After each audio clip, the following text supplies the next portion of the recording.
Hey guys, we're out here in Allen, Texas today. We are putting on a new roof, got our permits pulled, everything getting ripped off. Right now you can of course see up there you got the old roof still on there because we got about a 30-40% chance of rain that might possibly happen today, so we make sure that we take off in certain sections and dry it all in and start shingling. So right now the back side of this home is actually already roofed, ready to go. So now the guys are eating some lunch. Once they're done with lunch, they're going to come back up to the front, rip all the trash off, get rid of these old 3-tab shingles and start putting on a new Armor Shield impact resistant roof over here.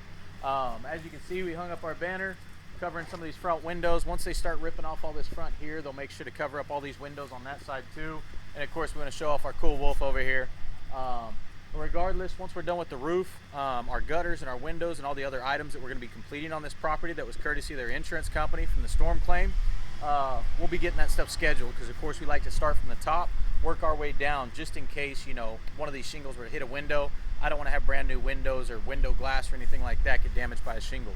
But anyways, we're out here trying to keep everything nice, cleaned up, picked up, keep the trucks away from mailboxes, all that good stuff. And other than that, this is Garrett with Warrior Wolf Contractors. Y'all have a great day.